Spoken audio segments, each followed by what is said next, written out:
Hey, it's Amber, and welcome to season 3 of Politics But Make It Fashion. Come chat with me. Hello, everyone. Happy Sunday, and welcome to another episode of Politics But Make It Fashion. Come chat with me. So I hope everyone is having a super great week. My week has been slightly rough. I have not been feeling super great all week. So I had 2 wonderful trips to the emergency room. Let me tell y'all what this one lady said. So I was at a regional hospital, and the nurse is going to tell me that my skin was so thick. She was having a hard time putting my IV in. Ma'am, please stop.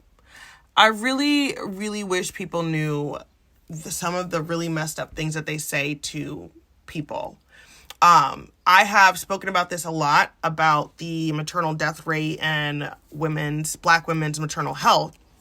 One of the things that I learned in doing that research is that there were medical students, over half medical students, and they were surveyed in 2019, truly believed that Black people had thicker skin than white people, actually thicker, that we had thicker skulls, and that we experienced pain less and had a higher pain tolerance level. So those things are definitely racist and definitely not true, and they have a long history of being spoken and told to Black people, and it's just not really a good look. And it was super, super frustrating. And I posted about it on Facebook, and I had gotten a lot of comments about that. I gotten a lot of comments saying I have thick skin because I worked in the sun, or my hands are tough.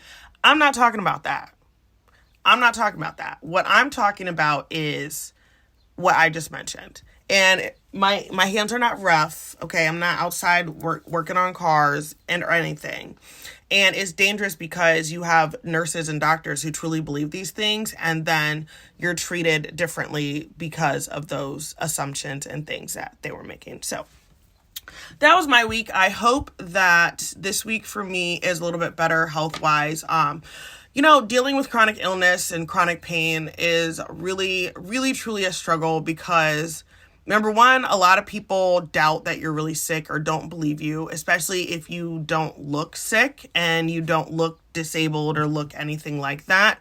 I think it's really hard for people to understand, even your friends understanding that, you can't be all things to everyone. You can't go everywhere. And there was this great TikTok I watched about a woman trying to plan out to go hang out with her friends. And it's okay, well, I need a nap before, and I need to do all this, need to make sure I have my medicine, need to do this, And it was talking about how you miss birthdays or events, and, people get upset about that because you're not there. And it's just something that's super, super duper hard. So I wanted to give some updates on the Francis Scott Key Bridge. So you remember that bridge had fallen down. Well, I just saw that they still have 21 crew members on board. They've had their phones seized due to the investigation, and they are not able to leave. The 6 bodies of all the construction workers who were on the bridge, who were fixing the potholes while the bridge collapsed, have been pulled out of the water. But the workers that are still on board, their visas have expired, and they've been on board for 7 weeks.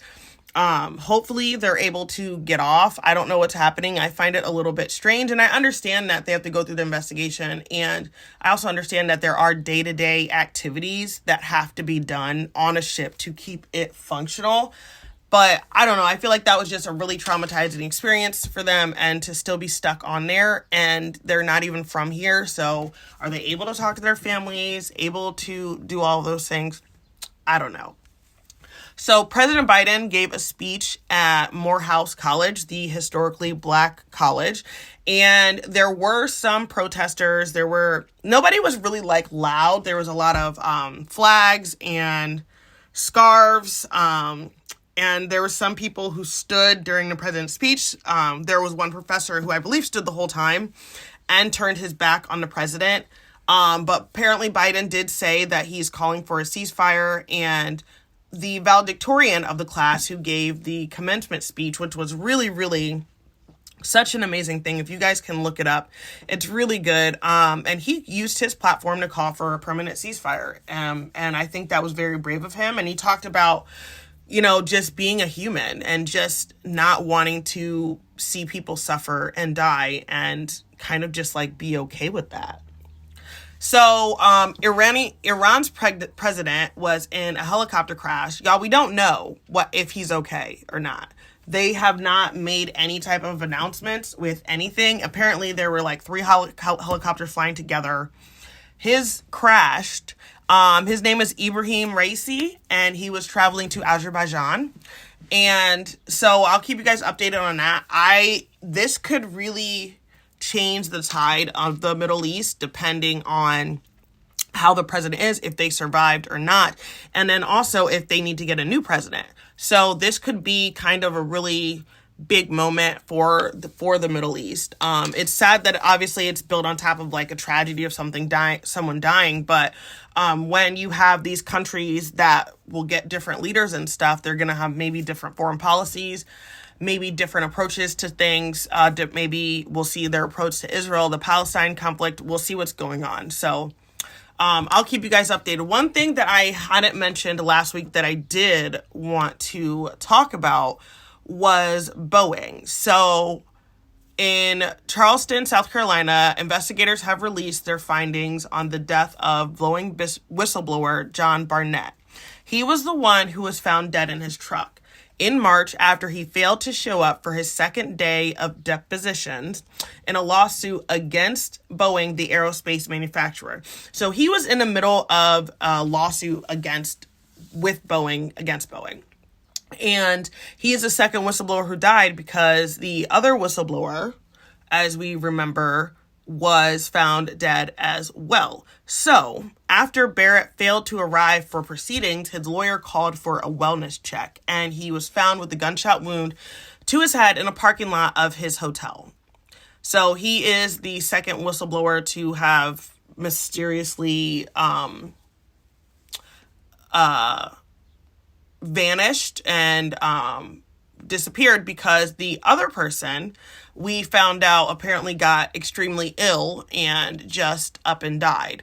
So I don't know what's going to happen with that. There were other whistleblowers now who are coming forward, and I would urge anybody who has anything to say about Boeing to come forward, because the more people that come forward, they can't kill everybody, and also it's going to look extra suspicious if they do.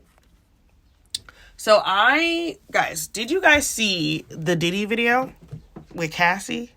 Y'all, okay. So this is just so wild. I want to preface this by saying that, domestic violence is a very real thing, and it happens, and women get trapped into these very violent and deadly situations. And it doesn't really matter how much money you have, because you can still be trapped in the situation. So there's a video going around where Puff Daddy, P. Diddy, Sean Combs is beating the hell out of Cassie. It looks like she's trying to leave a hotel room. She has her stuff with her, and he comes and just straight beats her in the head, and then starts kicking her while she's on the ground and dragging her down the hallway. Mind you, he's like in a towel at this point, running around the hotel. So also, it's believed that he had paid off the hotel about $50,000 to get this footage from the hotel. But it did end up leaking. And I believed Cassie. He did whatever they said he did. And this is exactly what she said in her lawsuit. Pretty much she talked about one incident, and this is the incident. So there was a lot of people out there who really did not believe her and who thought that she was making it up or whatever. But this is why Diddy settled. I don't know if you guys remember, but when Cassie came out with her lawsuit, he settled like the next day. And that's how I knew he was guilty anyway, because he settled that quick, because there probably was things that he was worried about coming out, and now this has come out. So in California, the DA had come out and said that due to the it's been too long for them to pursue any charges of this. The statute of limitations for assault had run out, so they weren't able to do anything of this. But what I did like in their message, they said, if anybody else has anything that this man has done to you, please bring it for us and please give it to us, because I believe they're trying to get this man. So Diddy came out with a video where he looked crazy in it. And he said that he was at rock bottom and that he was in a bad place and that he's so sorry for what he did. Okay, well, I'm glad you're sorry. And, that still doesn't mean it's better, because you really can't do things like that. It was so wild to watch. And I really hope that the people out there who have been in this situation before are okay. And when I was watching the video, to me, it looked like she was trying to leave because maybe he was in the shower, hence the towel, and she was trying to run away. And that's the most dangerous time for a woman. When you are in an abusive relationship, the most dangerous time for you is when you are leaving. And it is a fact that the highest reason for death for pregnant women is their spouse or their significant other killing them. So I hope Cassie's okay and all the other victims of Puff Daddy out there, and we're going to get them. So I wanted to kind of touch on some local drama, guys, some local drama politics. So I live in Scranton, PA. We have the first female mayor here in Scranton, and there's a lot of people who do not like her. There are a lot of people on both sides. She is an independent, but Democrat, and there's Republicans who don't like her, Democrats who don't like her. But on Saturday, we had our armed forces parade. I was not there because I was in the bed. And so I guess she was supposed to be there. And so she posted this message that said, I tried for 45 minutes to get baby in her car seat. Our preschooler is all dressed up and very upset to miss the parade. So is mommy. Congratulations to everybody. Thank you for the veterans, blah, blah, blah. And y'all, the comments are commenting. The comments are commenting because people are so mad. And they're saying that she used her kids as an excuse to not show up to the parade. Why did it take you so long to get the car seat in? And it's just been so wild. And people are rightly so mad. I wanted to know what you guys think because I don't know about it. For me, I have 100% been in a situation when my daughter was little to where I was struggling with the car seat. It wasn't getting her in the car seat. I remember one day trying to get the car seat in the car with the little hook things. If you don't have kids, it's real complicated. If you have kids, you know what I'm talking about, and we hate it. So I have been in a situation where I was trying to go somewhere and I was so frustrated and couldn't get the car seat in the car, her in the car, whatever, and we just didn't go. So yes, has that probably happened to a lot of other mothers? I'm sure it has. Was it just a little bit weird, the message or whatever? I mean, a little bit. I just kind of wanted to see what you guys thought. And especially as the first female mayor, so the first mayor that has been pregnant in office, has had a child in office. When she first got elected, she had just had her first child and things, and then she got pregnant again, had another one. So is it going to be different for women in office because they are the main caregivers for their children? Yes, absolutely. But, I don't know. I don't know if I would have posted that. I don't know if I would have just said, I'm sorry, I didn't make it, I'm not going to make it, or whatever. But I was just curious to see what you guys thought. A lot of people thought she was just using her kids as an excuse to not show up or just be late.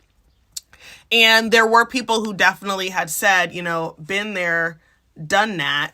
I understand what you're going through. So we'll see. There also is, of course, just a lot of sexism in politics, in local politics, when you live in a small town, in a rural area, that is still kind of conservative and stuff, there is still that whole mindset where people think that a woman can't lead and can't run a city or anything. And there's people who are always going to criticize her no matter what happened. This was just such a wild kind of take, and especially for me because I really wanted to be at the Armed Forces Parade this year, but I just was not able because I knew myself was not standing outside. If I could have had a mattress on the sidewalk, then maybe I would have went out there and sat down. But that just was not really going to happen. So I was just curious as to what you guys were thinking about that. And is a little mini episode for you guys. And thank you so much for joining me on Politics But Make It Fashion. And we will get together soon and chat some more. Make sure that you follow us on Instagram at Politics But Make It Fashion 1. Follow us on TikTok, Politics But Make It Fashion. We are on Facebook at Politics But Make It Fashion. And we will chat soon.